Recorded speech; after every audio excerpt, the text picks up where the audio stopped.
Okay. All right. So we are on chapter 14.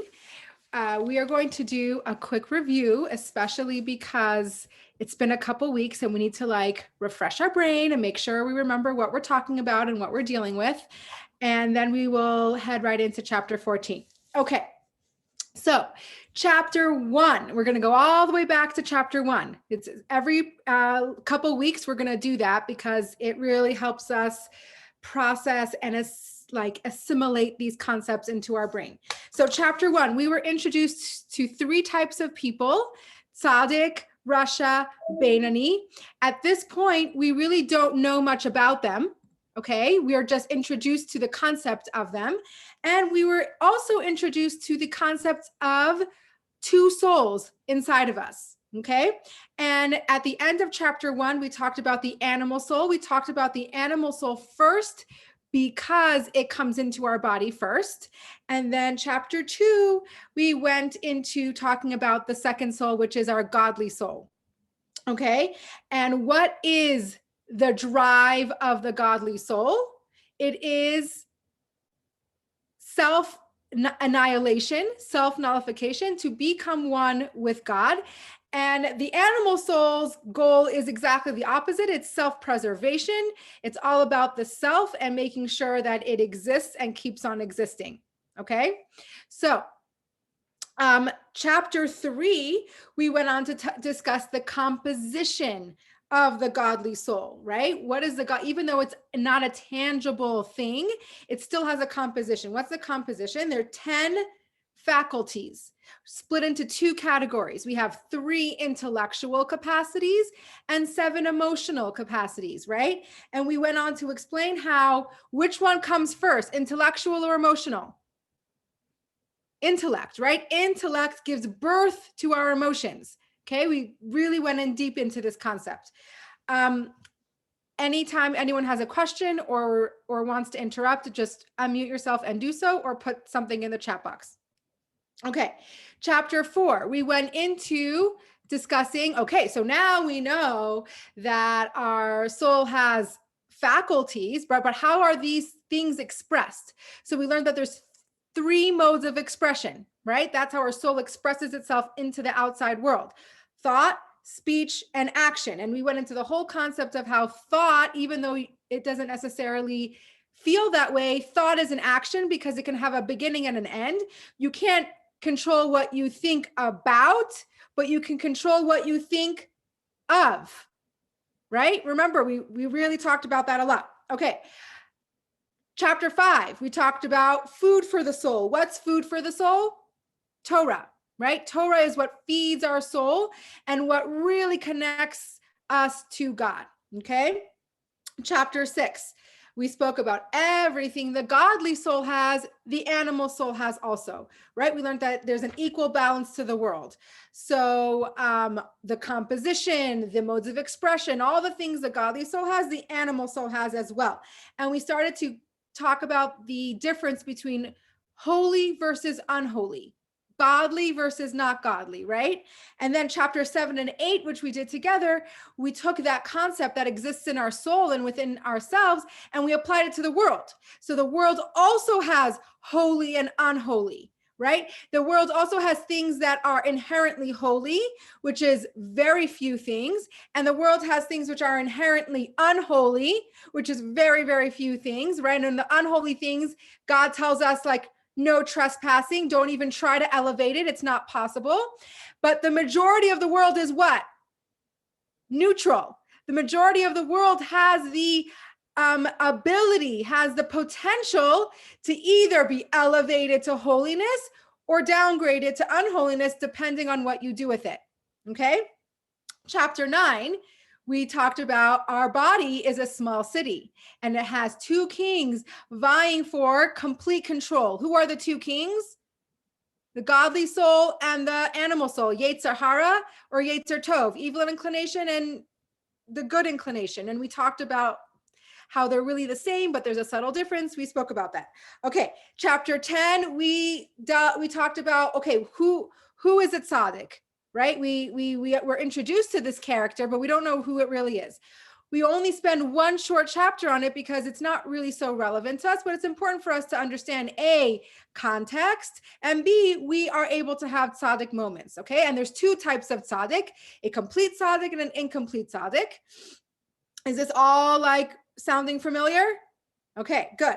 Chapter 11 is the same thing, but with Russia, right? The Russia, who's the Russia? The person who doesn't have complete control.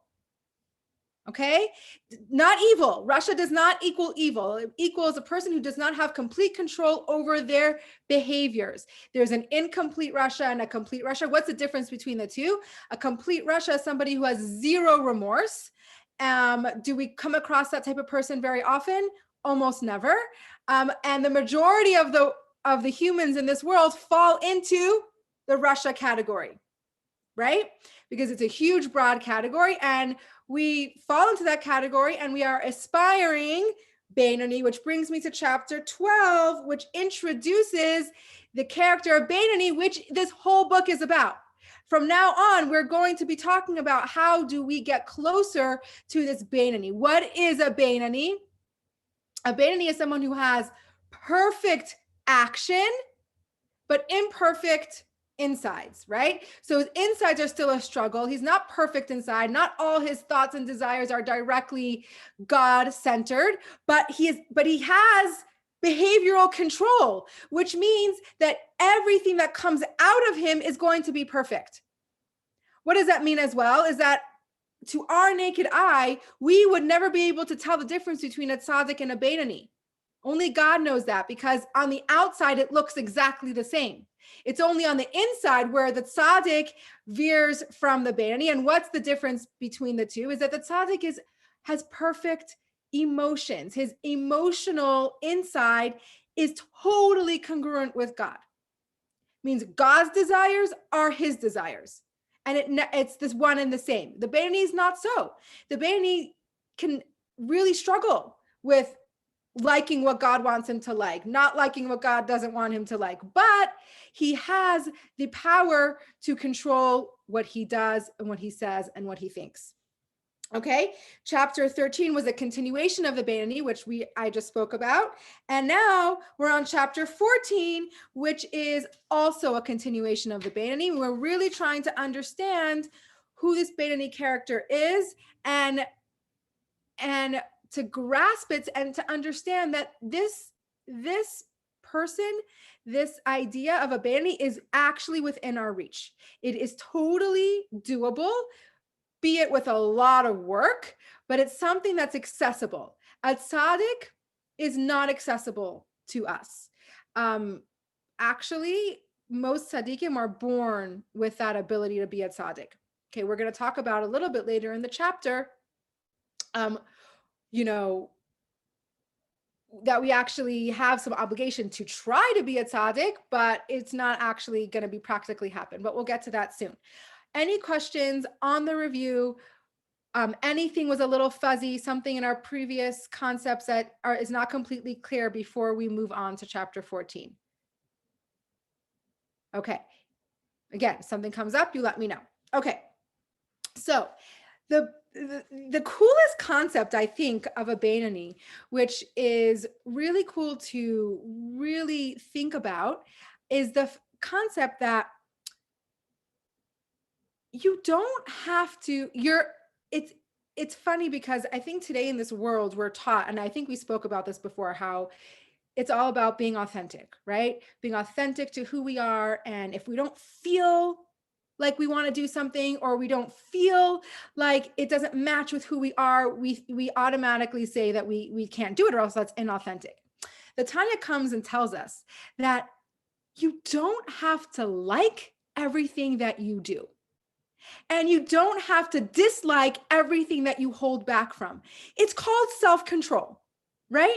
So just because you have this desire to act inappropriately or have an inappropriate relationship, or to speak negatively about someone because gossip is just so good, right? We all enjoy a good piece of gossip. The Beinoni is here to tell us, the Tanya is here to tell us that the Beinoni will be attracted to this piece of gossip, or be attracted to this inappropriate relationship, but has the ability to not act on it. Because not everything we feel do we have to do, and vice versa. We might not be inherently or spiritually inspired by lighting Shabbos candles. Okay, I'm taking a random example, right? But it doesn't mean we don't have to do it. And it doesn't mean you're not being authentic or you're being a hypocrite by doing something that you don't fully embrace and love and, you know, even believe in. Okay. And that is the beauty about this idea, because first of all, I think it takes a little bit of the pressure off, right? Like, oh, I don't actually have to like love every single mitzvah that Hashem gives me. Like, I don't actually have to like be in it, all in it with every fiber of my being. Like, I still can be a good person just by doing something that, because I know it's right. Like, I feel like that's a really cool concept. And I think that is unique for the world we live in today, because we're all about today is like, just be you, right? Express who you are, whether it's, you know, prohibited or not prohibited, appropriate or not appropriate, just like let it all out there. And there's something to be said for having some self-control, right? For having some idea of like, there's what I desire and what I like and what I wish I can do, and what I know is a godly and refined way to behave. Okay. And so I'm going to give an example. And I heard this example from Shays Taub, who's like the Tanya guru. And it really, really resonated because I think it makes this idea really practical. And this is the example. Okay. So in your mind, think about something that you really, a food that you really, really dislike. Okay. For me, I actually really like everything. Like cilantro for me is like, don't even bring it near me. Okay. So I'm going to use that example. I know cilantro is either like a love or a hate thing. I think it's actually, I read an article, it's like a chemical thing in your brain that you either hate or love cilantro. I hate it. Okay. So for me, I'm going to use this example because it really makes me like, it hits home for me. But you can like substitute this idea for any thing that you really dislike, not something that you're allergic to, right? It has to be something that you're permitted to eat, not something unkosher, right? Something that you're permitted to eat, you just really don't like it, okay? And we have a bet going on, okay? And there's 3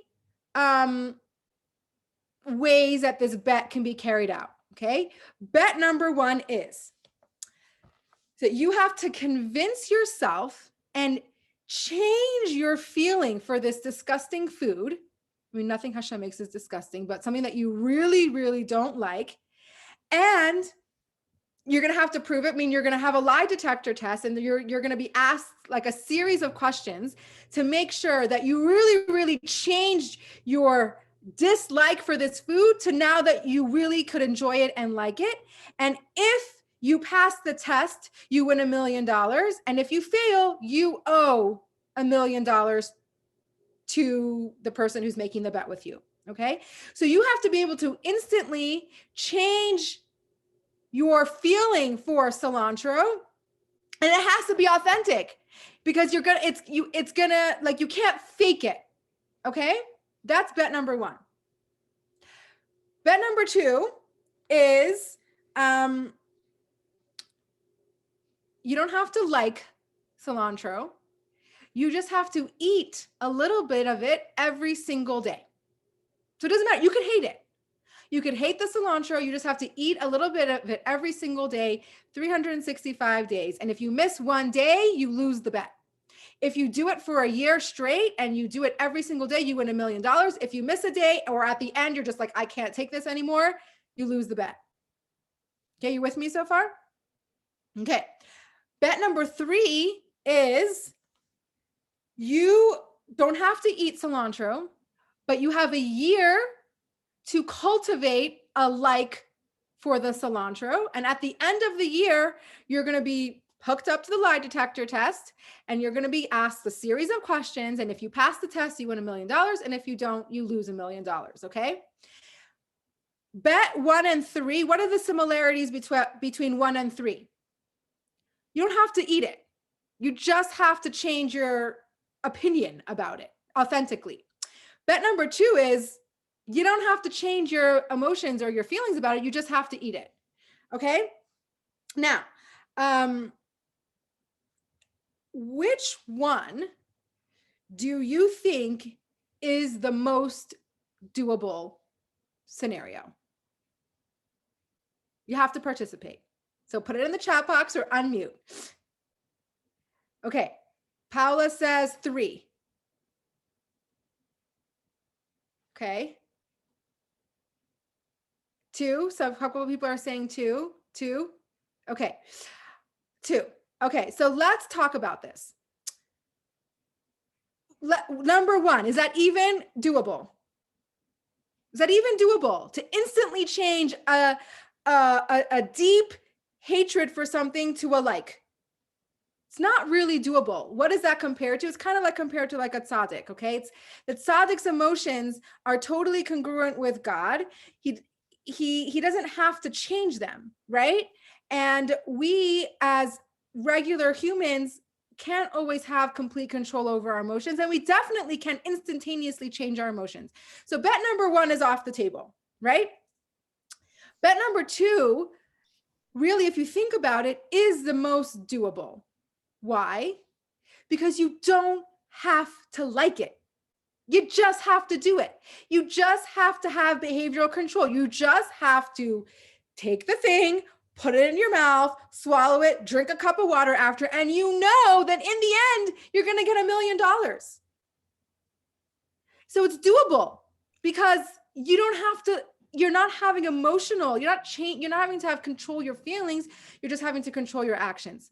Now, bet number 3 is doable, but very difficult. And we may or may not get there. Remember, you can fake it till you make it, but how long is it going to take you to actually make it? And are you going to be ready for that lie detector test in a year? Right? So it is doable because we're going to learn later in the Tanya that the Beinoni does have the ability to slowly change his emotions, to slowly match them with his actions. So we are on that journey to create certain emotions, but it's a very long journey and we may or may not get there.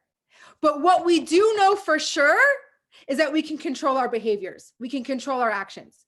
So just like we can eat something that we really dislike for a really good payday at the end, right? It's worth it. There's something really good that's going to happen at the end, and we don't have to like it, and we can do it every single day for a year and hate it, right? But we still can do it. So too, it's the same thing with our spiritual behaviors, right? We can really, really have a hard time with certain commandments, with certain spiritual concepts, but we can still do them because we know that it's godly. We know that it's connecting ourselves to God. We know that there's a really great payday at the end of it, right? We're spiritually connecting to Hashem. So we do it anyway, right? So that is just an example to illustrate the idea of behavioral control is in our immediate ability. Emotional control is something that we want to work on. We don't want to ignore it. We want to slowly work on it, but it's something that will take a lot of time, and it's something that is not at our fingertips. We cannot in an instant be like, I used to hate this, now I love it. Right? It's just not going to happen. So that's the same thing that the Tanya is telling us. It's not going to happen that we're going to be a tzaddik. Right? We're wired that way. And so somebody asked a question. I was listening to a talk and somebody asked, like, so are you saying that are tzaddikim born that way? And the answer is yes. Tzaddikim are born with a special soul that allows them the ability to get to this idea. Now, it doesn't mean that we're off the hook for emotional control, right? We still want to work on it, and we're going to talk about why. Okay. So, but the really important point is that anyone can be a Beinoni. Anyone can do it, right? Because the only thing that you need to do it, which is the first tool that we were introduced to in chapter 12, What was our first tool that we got in our toolbox to become a Beinoni? Ma'ach shalat al halev, right? Our mind rules our heart. Self-control, impulse control. And what did we learn about impulse control? We learned that everyone's born with it. Remember, we saw the story about the lady coming out of the store, how she was able to like stop herself in an instant, right? She was able to hold herself back from disciplining her child till she got to the car. She started disciplining her child when she got to the car. As soon as she saw someone watching her, she stopped, right? What does that mean? We have behavioral control. We can control what we do depending on our scenarios, right? So we're something that we're born with. So this first tool that we got to be a Beinoni is not something that we have to actually acquire. We have it. We just have to use it, and use it not only for, our day-to-day life. And remember we said like,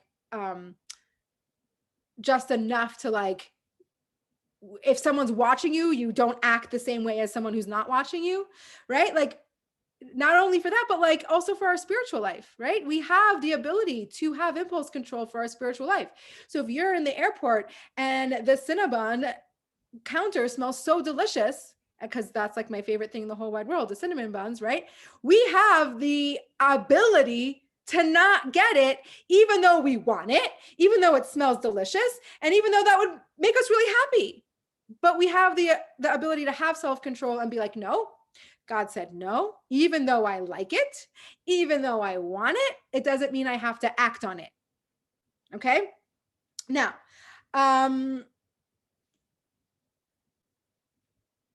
what I really want to drive home is that two things. First of all, sometimes we do have tzaddik moments. Remember, we talked about back in chapter 11, where we talked about the tzaddik, and we could have a tzaddik moment. What's a tzaddik moment look like? It looks like when our actions and our emotions are congruent with each other. They match. So we're doing something that's godly, and we're actually really invested, and our emotions are along for the ride. Okay, so that does happen. We can have tzaddik moments. It's just not sustainable for us to live every single moment of our life that way completely. Okay. And the other thing is, if I want you to go away, we're not done yet, but if I want you to take home one idea, is we don't have to act on every emotion, right? You can do things you don't like, and you cannot do things you do like. Okay. Like, we have permission to do that. It's okay. We don't have to, Hashem is telling us, you don't have to love every minute of your spiritual journey and observance. You don't. And you're probably not going to. It takes kind of that pressure off of like having to do it and then also enjoy doing it every single moment of every single day. We don't have to. That's not even our path. That's a tzaddik's path. It's not even our path. So just don't forget about it. Okay. So, there is a concept that when you like that fake it till you make it concept, or when you do something enough, right, you could start to like it, right? And that can happen with food too. Like, if you eat it enough, your taste buds, I think, regenerate every 30 days. So if you eat something enough times, you might develop a taste for it. So back to our little example, like the third example is not completely out of reach, because if we do something enough, that could actually affect our emotions and our feelings about a food or about a concept. Okay. So, but I don't know if you remember when I told you right in the beginning how the way that Tanya is structured is that the Alter Rebbe, what was the inspiration for this Tanya, for the book of Tanya, is that the Alter Rebbe kept on having these personal meetings with people, and he noticed that there's a lot of the same questions, and not only that, people were coming back and asking him the same questions over and over again. So the Alter Rebbe doesn't have an unlimited amount of time. So he said, I'm going to put it in a book, and this is going to be your reference, and this is going to be your journey. So it actually is like, it's linear. Like this is the path. So things are in order and in the trajectory of how you develop and are growing as a human, right? So kind of we're up to this point where we're learning about Malach Shalat al Halev, we're learning about self-control. And so even though we might have the ability to change our emotions to match our actions, we're not up to there yet. Okay, so we don't want to really focus on that right now. We just want to know and understand the concept and feel the relief of the concept that the only thing we have to do to be on the journey of the Beinoni is impulse control. And the Tanya also wants you to understand that, which is, I think the teenagers nowadays have a really hard time understanding this concept, is that feelings aren't facts. Okay, so I have this ongoing discussion with my teenager where she tells me something and I'm like, okay, I get that's how you feel, but it's not necessarily reality, right? And in her mind, feelings are facts. If I feel this way, or I believe this thing, then it that's a fact. And it's really, really a good concept to start to understand and realize that just because we feel something, it doesn't mean it's not valid. It doesn't mean we don't have to pay attention to it, but it also doesn't equal fact. Okay. So if we have a feeling that, oh my gosh, I don't feel connected to God when I light Shabbos candles, right? I don't feel it. So it must not be true. So I'm not connecting to God because I don't feel it. And what Tanya comes to say is, no. You are connecting to God when you light Shabbos candles, whether you feel it or not. Right? Like, this is an amazing concept. So just, it's really, really cool just to keep that in mind. Like, even though we are doing something, we know we're doing it because we understand the concept that this is holy, but not always are we actually going to feel it. And if we don't feel it, that doesn't make it a fact. Okay. So, the other cool thing is that, and also a little like, a little harsh in a way, because, it's hard to kind of wrap our brain around a lot of these concepts. But even if let's say you do something holy and you're doing it because it gives you a deep sense of fulfillment, is that action coming from, is it godly driven or self-driven? You're doing something great, you're doing something positive, but if it's self-driven, it's still coming sort of from the animal soul. So what we're saying is that the animal soul can be pretty refined. An animal soul isn't always pushing you towards things that are completely prohibited, right? Remember, because you're either doing something for God, which is godly soul, or you're doing something self-serving. And self-serving doesn't have to mean negative, right? It just means it's self-serving. So you can have an animal soul, which is pretty refined, which means that you're doing these commandments or you're doing this spiritual path because it makes you feel good. Now, is that bad? No, because, we're still doing the mitzvah. We're still connecting to God. But is your animal soul still has kind of a hold on you? Yes, because what we're gonna learn more and more and more about Tanya is that, and what the tzaddik actually is I'm doing this because it's what God wants. So if I have the bonus of feeling good with it, great. But my drive for doing these things is because it's what God wants. Okay. And later in the Tanya, we're going to understand, well, why does God want this? And what are we accomplishing when we do it? And that's all about, creating a dwelling place for God in this world. And we're going to get there. If you stick with me till chapter in the 30s, we're going to get there. Okay. So our animal soul can be pretty refined, which is a reality, but like, it's tricky, so everybody can be a Beinoni. All we need to do to be a Beinoni is to be able to exert your will over your behaviors, not your emotions. Okay. You don't have to control your emotions. You just have to control your behaviors. Okay. And through the tools that we are going to learn is going to tell us how to do that. Okay. There are tools as well that we're going to learn that are going to help us turn our emotions a little bit to our benefit, because in very few chapters, we're going to learn that it's very, very hard to sustain a practice long term when you really don't enjoy it. It's hard. You could do it, right? We understand. You could eat the cilantro every day for a year and you can do it. But is it enjoyable? Not so much, right? And we do want to have an enjoyable experience serving God. So when the Alter Rebbe feels ready, he's going to tell us how to slowly help our emotions benefit our behaviors, because we don't want to have a miserable experience all the time. We want to enjoy it, right? Okay, this is a question. Do you have to be a Jew to be a Beni? That's a very good question. Yes, you need to be a Jew to be a Beni. It is very connected to your godly soul.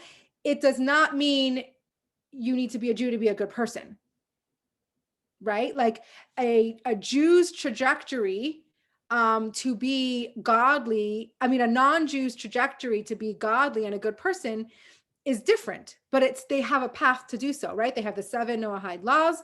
There's something called Chasidei Umos HaOlam, the non-Jews in the world who live a godly life and who are connected to God. It's just a different path, and they get there in a different way. But the concept of a Beinoni is uniquely Jewish. Does that make sense? Does that help? Okay.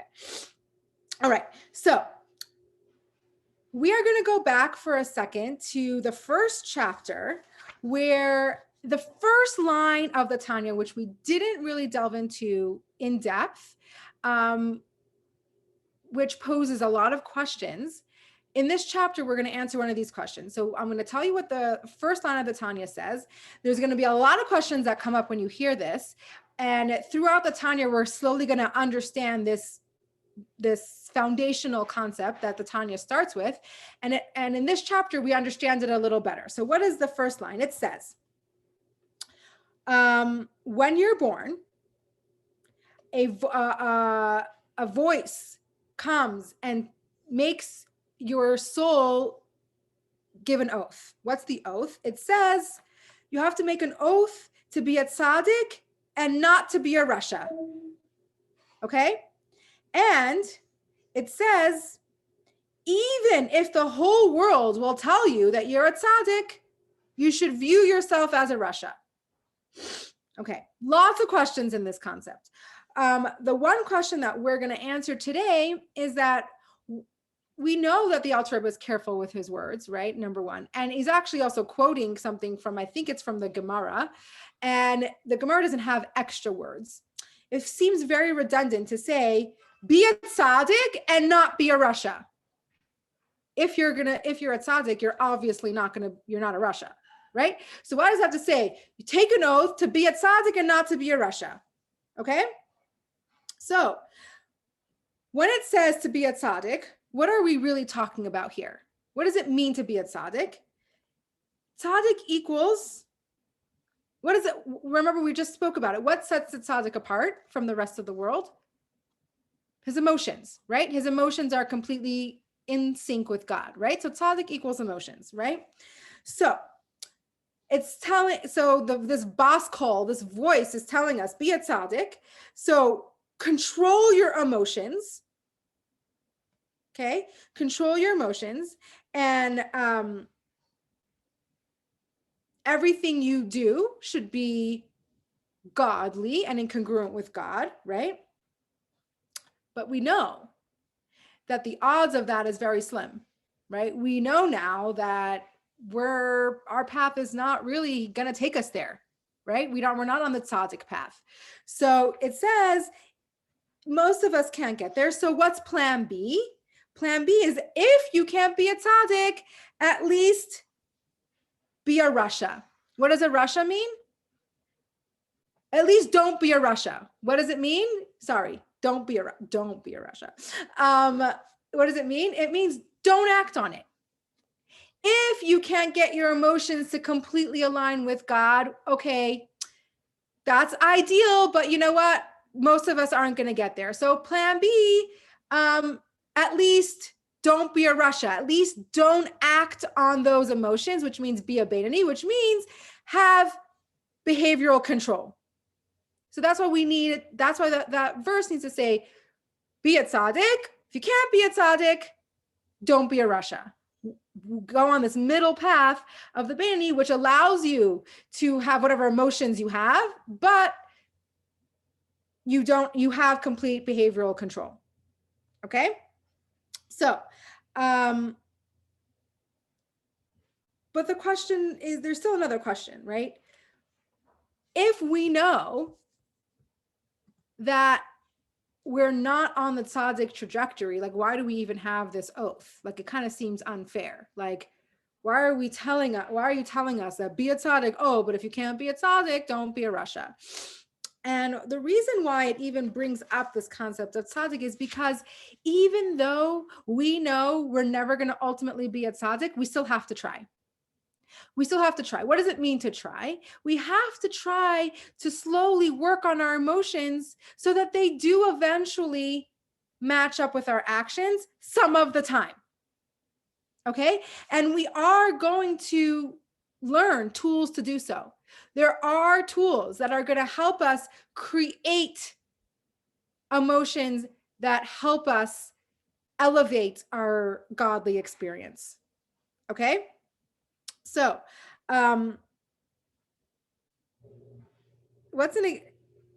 it's actually like, if you want to understand the extent to what goes on inside a tzaddik, it's like, if a tzaddik when a tzaddik looks at food, he doesn't really see the food. All he sees is the potential for a godly connection. It's extreme. Yeah, I'm giving that example of food because food is part of all of our lives, and it actually is like a big deal, and it's a big deal, right? So when a tzaddik looks at food, it's like he doesn't really see the food. He just sees the potential of a godly connection.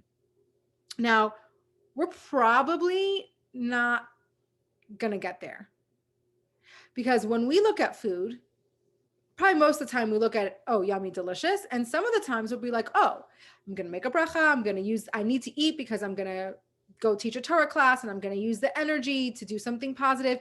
But we're still seeing the food, right? We're still going to, it's still a lot about the food. The tzaddik doesn't even register.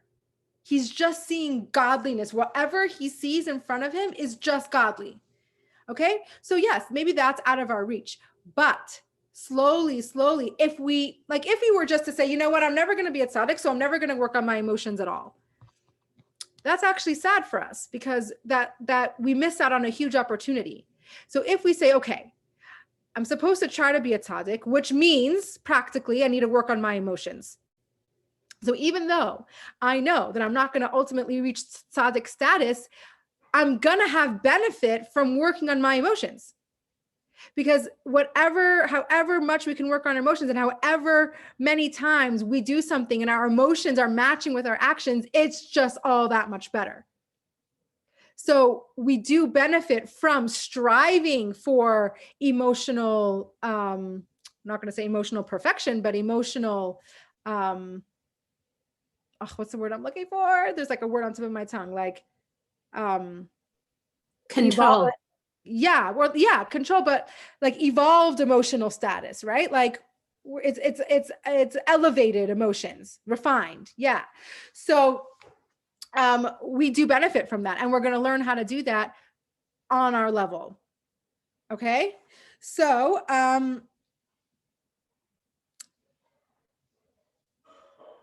the last part of this chapter is that there is a concept of emulating a tzaddik, right? Emulating the idea of a tzaddik that has emotional perfection.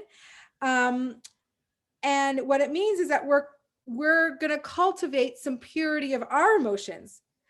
But at the same time, it's not an obligation.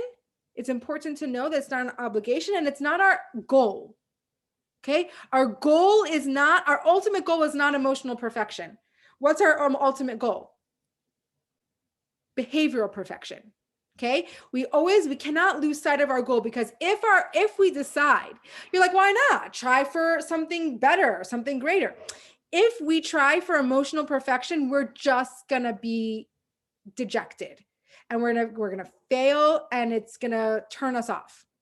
So our goal needs to be behavioral perfection, and sprinkled in with some emotional refinement. You're with me? Makes sense? Because biting off more than you can chew is not going to be beneficial in our spiritual journey. It never is. That's why I mentioned a couple classes ago about the concept of baby steps, right?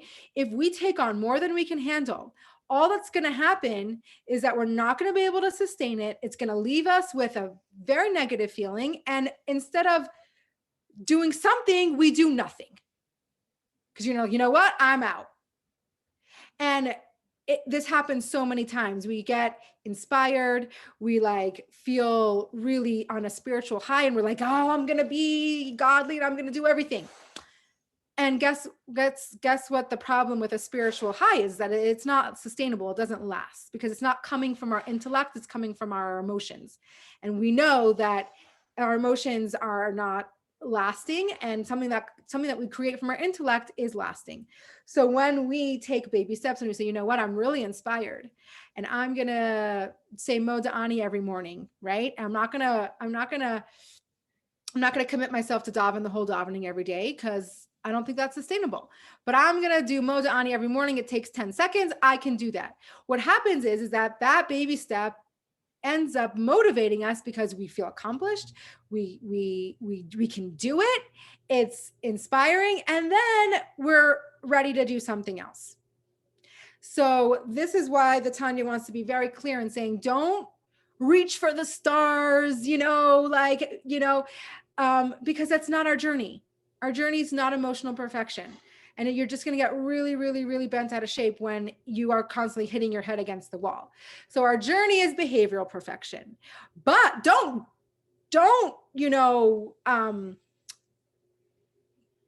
stop yourself from having some kind of emotional refinement, right? Because we are capable of having some emotional refinement. And so we are tasked with the ability to try. Every once in a while, try meditating on some concepts that will create a certain emotion. And that's what we're going to get to in the next chapter, is the concept of meditation and other things that will create some emotions to make our journey easier. Because like we said, doing something that you hate day in and day out is also not sustainable. There's only so much you're going to want to be miserable, right? So it's very, very important that our journey with God and our godliness is enjoyable, because that's what will motivate us to do it more. So it's this fine line of finding a way to enjoy your journey with Hashem, slowly work on your emotions, but not getting carried away and thinking that, oh, if I don't feel it, I don't do it. Because that also kind of cuts you out of the ability to be a Bainani.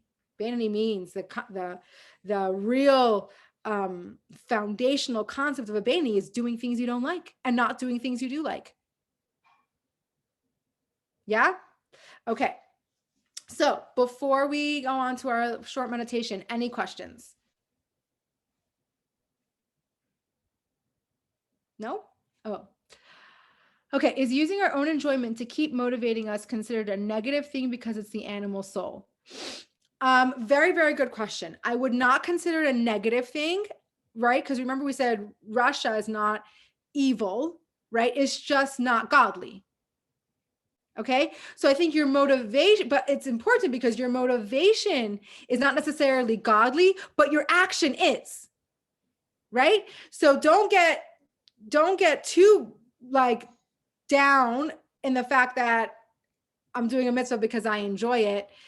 It's still a really good thing to do, because what makes the most difference in this world is not what's behind the action, it's the action itself. So doing a mitzvah because it's enjoyable to you might not be a godly motivation, because it's not God-centered, but your action is godly. And your action is connecting you to God, whether you are aware of it or not. Did I answer your question? Okay. Any more questions? Okay. So get comfortable. And we're going to do our little meditation here.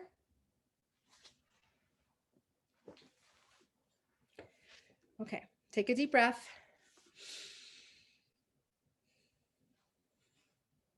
Gently close your eyes. And in through your nose, out through your mouth. Focus on the rhythm of your breath. Is it short, quick, shallow, deep? Don't try to change it. Just go with whatever your natural breath is taking you. And we'll stay here for a minute.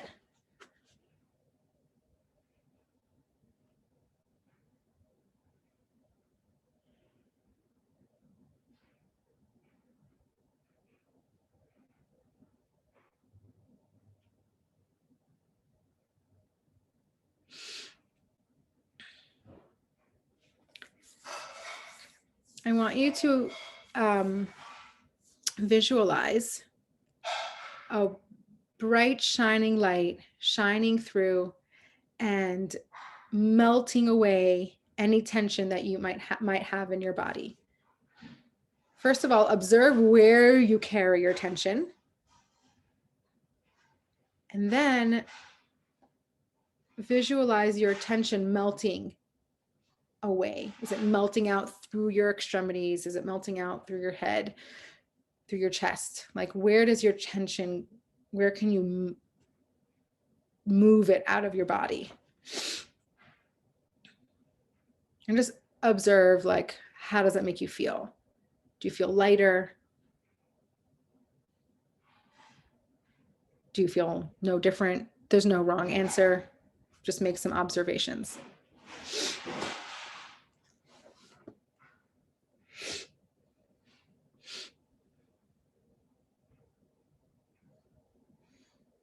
Okay. Now I want you to bring your mind to some of these concepts that we discussed. Your actions, speech, and thoughts are under your complete control.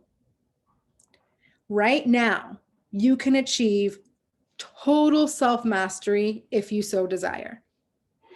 So we have at our fingertips what it takes to be a Bainani.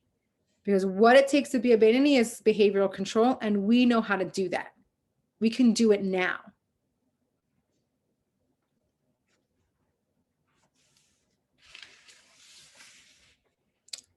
It's very helpful to focus on the now, right? Like what I can do right now. Don't worry about the future. Don't focus on the past. Right now, what's in your control?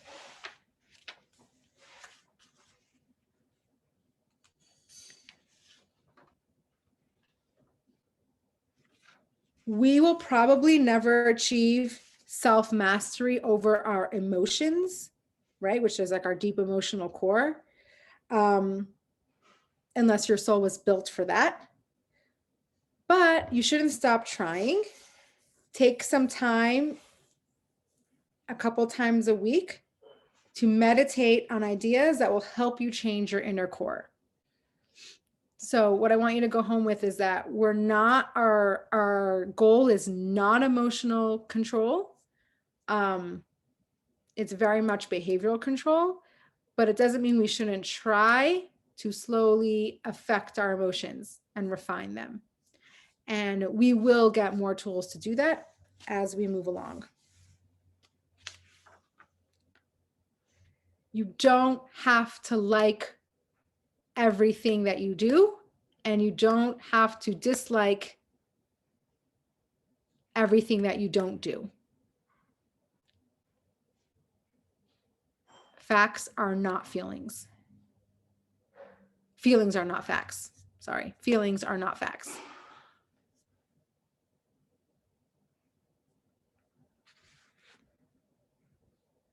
Slowly bring your attention back to your breath, in through your nose, out through your mouth.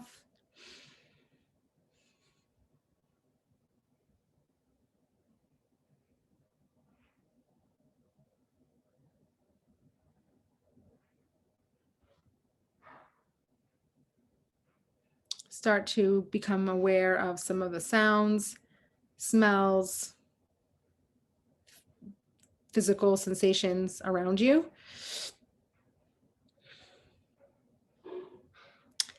And when you're ready, gently open your eyes.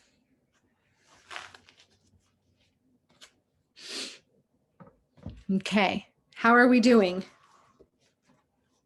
Any questions after the meditation? You feel good about this? Yeah? Okay. All right. Well, I'm so happy that you joined me back here live, whoever was able to get on here. I always love having you live. I love to hear that you guys listen to recordings, but it's way more fun for me to see you here. So see you back here next week, same time. Again, if you have any questions, you know how to reach out.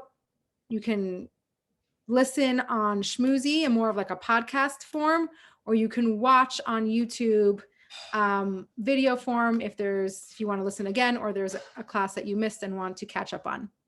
All right. Have a wonderful day, guys. See you soon. Thank you.